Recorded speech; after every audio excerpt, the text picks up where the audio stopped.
बहुत समय पहले की बात है। अमावस की काली अंधेरी रात थी। बिजली जोरों से चमक रही थी। बारिश थी कि रुकने का नाम ही नहीं ले रही थी।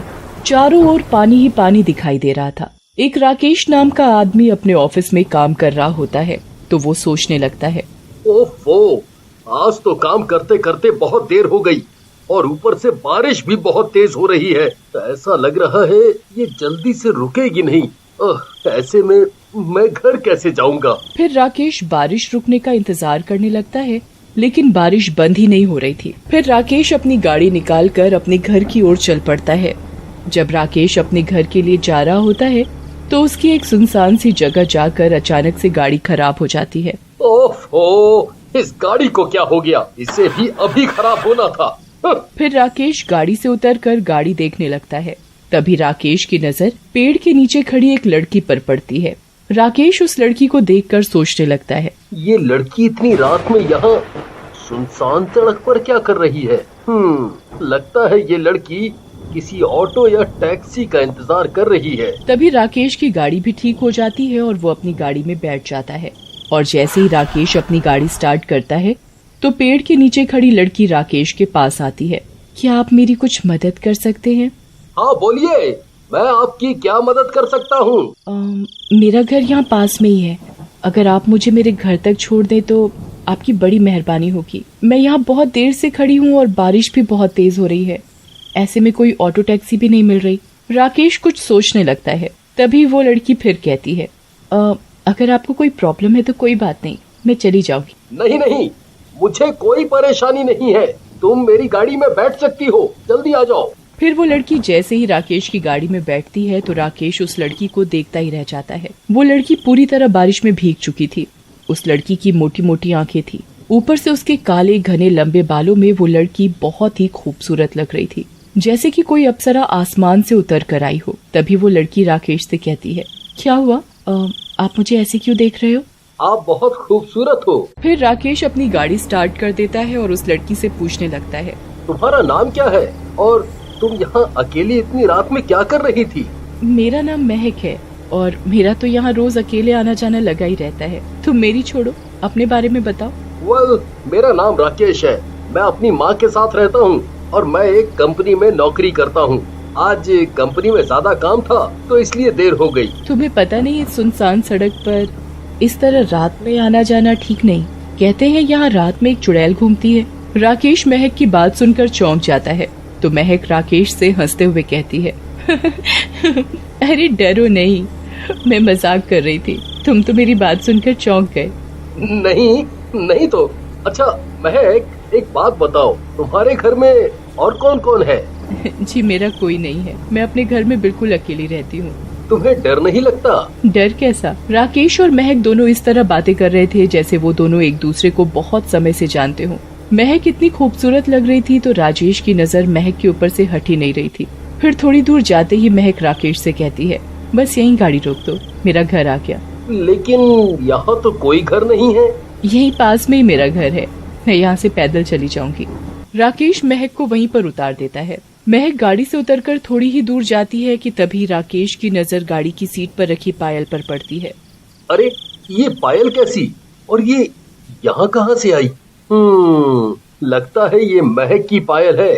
राकेश जैसे ही महक को आवाज लगाता है तो महक अचानक से राकेश की आंखों के आगे से गायब हो जाती है। फिर राकेश अपने घर की ओर महक के बारे में सोचता जा रहा था। ये महक अचानक से कहाँ गायब हो गई? फिर राकेश उस पायल को देखकर कुछ याद करने की कोशिश करने लगता है। इस पायल को मैंने कहीं देखा है, पर कहाँ देखा है? ये मुझे कुछ याद क्यों नहीं आ रहा?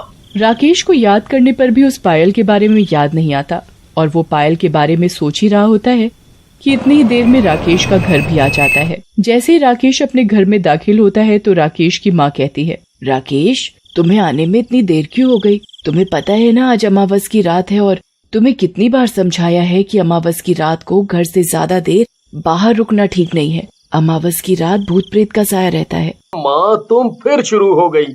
माँ ऐसा कुछ नहीं होता, कोई भूत प्रेत नहीं होता।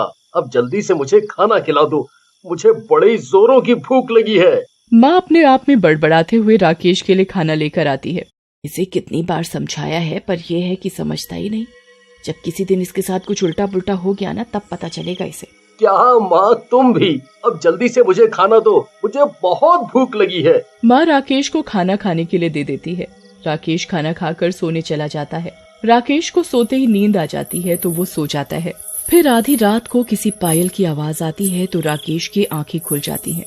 राकेश उठकर इधर उधर देखने लगता है पर उसे कोई नजर नहीं आता और वो सोचने लगता है, ये पायल की आवाज कैसी आ रही है? और वो पायल की आवाज के पीछे पीछे चल देता है। यहाँ तो कोई नहीं है, फिर ये आवाज कहाँ से आ रही है? फिर राकेश पायल की आवाज के पीछे पीछे चल देता है। तभी राकेश देखता है कि महक खड़ी है।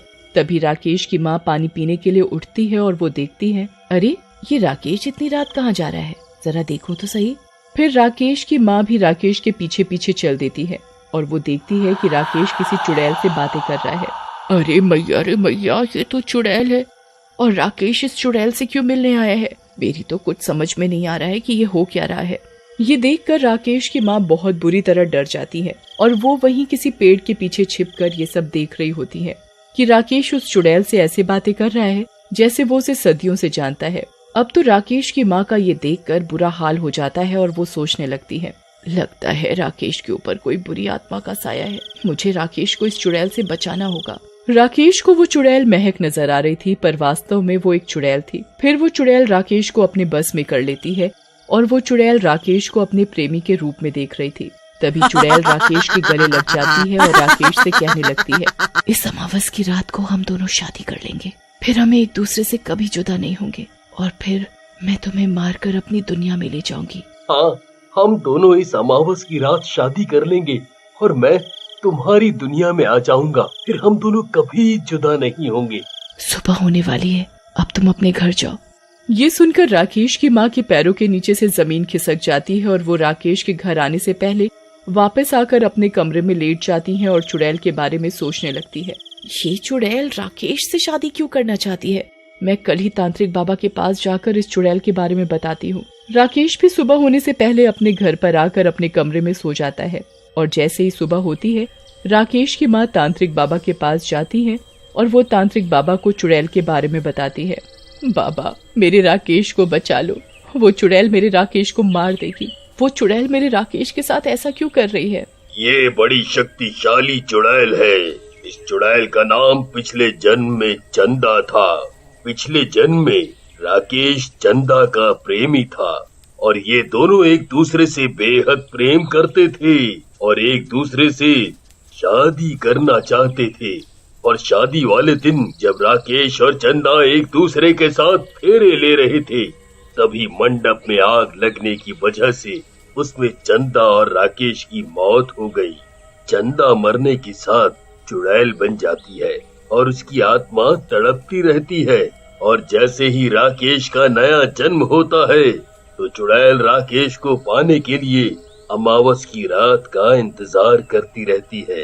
अब वो चुड़ैल अमावस की रात को तुम्हारे बेटे से शादी करके उसे मारकर उसे अपने भूतों की दुनिया में ले जाएगी। बाबा मेरे बेटे को बचा लो। बाबा कोई तो उपाय होगा जिससे मेरे बेटे की जान बच सके। उपाय तो है पर बड़ा मुश्किल है, कर पाओगी तुम?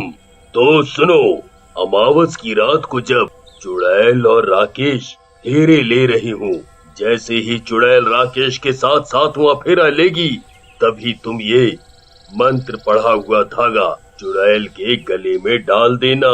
धागा डालते ही चुड़ैल मर जाएगी और राकेश के ऊपर से चुड़ैल की शक्ति हट जाएगी और राकेश चुड़ैल के चुंगल से बच जाएगा।